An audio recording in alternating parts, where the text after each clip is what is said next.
댓글에서 질문이 하나 있었는데요. 성적이 계속 유리천장에 닿은 것처럼 정체가 되면 어떻게 해야 되나요? 라는 질문이 있었는데 오늘은 그걸 한번 답해보려고 합니다. 특히 재수생 필독이에요. 오늘 얘기는 사실 공부를 아예 안 하는 친구들보다는 공부를 계속 꾸준히 하고 있고 어느 정도 수준에 도달했는데 1등급이 나오는데 100점이 잘 안 나온다. 꼭 들으시고요. 1등급이 턱걸이로 계속 안 나오고 성적이 왔다 갔다 한다. 꼭 들으세요.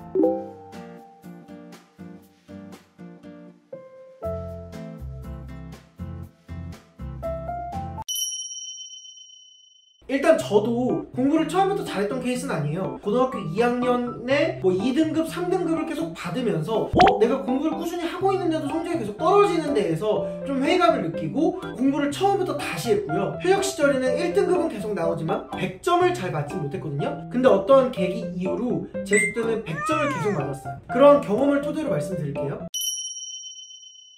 일단 성적이 왜 정체가 될까요? 첫 번째로 성적이 정체되는 이유는 내가 노력하는 만큼이 내가 이 성적을 내는데 필요한 요구량이랑 똑같아서 그래요. 그러니까 내가 중간고사에서 전교 10등을 하고 기말고사에서 전교 10등을 한다고 하면 중간고사에서 10등을 하기 위해서 공부를 100만큼 했는데 50만큼으로 줄이면 전교 등수가 20등으로 떨어지는 거잖아요. 근데 똑같이 100만큼 공부를 하면 전교 등수가 오르는 게 아니라 10등으로 유지가 돼요. 새로운 걸 배우는 게 아니라 어떤 지점까지 도달해야 되는 수능 시험에서 그렇게 성적이 계속 정체된다는 거는 내가 기존의 수준을 계속 답습한다는 의미이긴 해요. 물론 처음에는 공부를 하는 거에 비례해서 계속 성적이 올라갈 거예요. 근데 그 다음엔 잘 오르지 않는 건 여러분 RPG 게임 같은 거 해봤나요? 처음에 레벨업을 하면서는 쭉쭉 성장을 하다가 장비 슬롯을 하나하나 일단 다 채울 때는 공격력이 엄청 빨리 세집니다. 그런데 장비를 다 채우고 남들 할 걸 다 한 다음에 조금 더 좋은 장비, 조금 더 좋은 스킬을 배우려고 하면은 거기엔 정말 많은 시간과 노력이 필요하게 되고 처음에 있었던 장비를 갈아엎어야 돼요. 이게 무슨 뜻이냐면 문제를 푸는 기본 실력이나 베이스를 쌓지 않고 공부라는 기술만 단련했기 때문에 문제를 무한히 풀고 기술적인 걸 답습하는 걸 그만두고 내 기초 실력을 좀 점검해 볼 필요가 있는 순간이에요.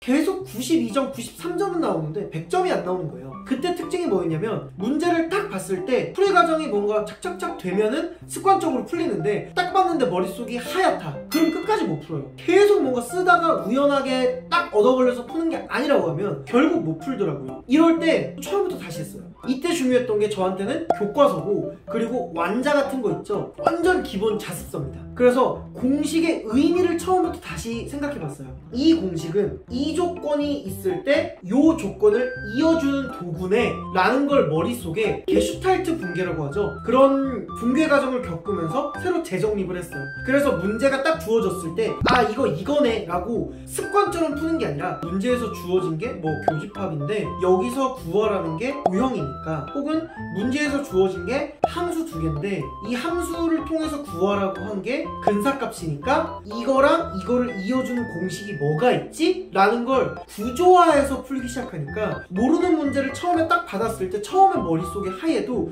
이거에서 쓸 수 있는 도구는 3가지 정도가 있지? 그 3가지 도구를 써보니까 이런 중간값이 나오고 이 좌표값이 나오네? 근데 이 좌표값이랑 이거를 연결해 주려면은 이게 필요할 것 같은데 이걸 구해주는 도구는 이걸 쓸 수 있겠네? 라는 게 전략적으로 구조화가 되면서 문제풀이가 굉장히 용이해졌고요. 문제풀이 방법이 2개, 3개가 다양해지면서 같은 문제를 가지고 다른 도구를 써서 같은 답이 나왔을 때 그 답은 확실히 맞았어요. 그래서 저는 현역 때도 1등급을 맞았지만 100점을 맞는 경우는 잘 없었거든요. 재수할 때는 1월 모의고사부터 9월 모평까지 전부 다 100점을 맞았고 수능 때까지 포함해서 전체 한 2개 정도 틀렸던 것 같아요. 그러니까 여러분이 풀리는 문제만 풀리고 안 풀리는 문제는 계속 안 풀리면 풀리는 문제 케이스를 외우는 방법도 처음엔 중요하지만 어느 유리천장에 도달했으면 아예 내가 못 푸는 문제를 합리적으로 만들어 나가는 과정을 익숙해질 필요가 있어요. 사실 처음에는 그게 별로 익숙하지도 않고 필요도 없는데 유리천장에 도달한 학생이라면 꼭 한번 생각해보세요. 근데 첨언하자면 수학에서 계속 같은 실수를 하는 경우가 있어요. A 더하기 B를 구하라고 했는데 A값만 쓴 경우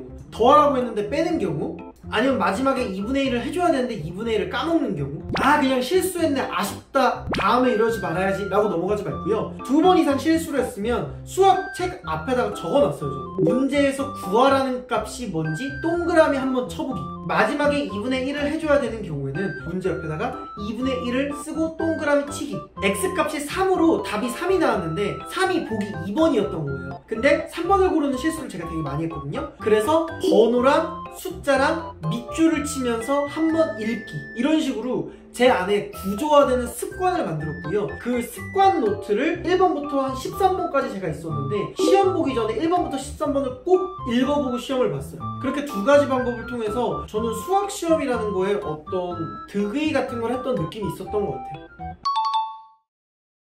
가장 기억 남는 건 저 고2 때 외국어가 똑같이 공부를 하고 매일 문제를 많이 푸는데도 떨어졌길래 내가 왜 그럴까 생각을 했어요. 그래서 결국 내린 결론은 단어를 처음부터 다시 외우는 거였습니다. 아니 분명히 딱히 모르는 단어는 없고 뭔가 전체적인 뉘앙스나 맥락은 알 것 같은데 이 문장이 정확히 해석이 안 돼요. 뉘앙스는 알겠는데 정확히 해석이 안 되니까 빈칸에 들어가는 게 뭔가 뉘앙스로 풀긴 하는데 계속 50문제 중에 한두 문제씩 틀리고 1등급 왔다 갔다 하고 100점이 절대 안 나오는 거예요. 그래서 어떻게 했냐면 뉘앙스가 아니라 100% 알기 위해서 처음부터 다시 공부했어요. 중학교 때 외우는 기본 영단어 있죠. 와이드, 롤, 플레이, 테이크, 이런 식으로 누가 봐도 간단한 단어들. 거기서 고등학교 초반에 외우는 단어들 헤비테이션, 컴펜세이트, 컨트로버셜 뭐 이런 여러가지 영단어들을 느낌이 아니라 명확하게 두세 가지 뜻으로 처음부터 다시 외우는 거였어요. 무조건 단어를 다시 외우라는 말이 아니라요, 내가 만약에 뉘앙스는 알겠는데 뭔가 문제가 애매하게 안 풀린다고 하면 문제를 막 들이붓지 마시고요, 뉘앙스가 아니라 정확한 문장 의미를 파악할 수 있도록 알고 있다는 걸 처음부터 다시 공부해보는 게 좀 필요할 것 같아요.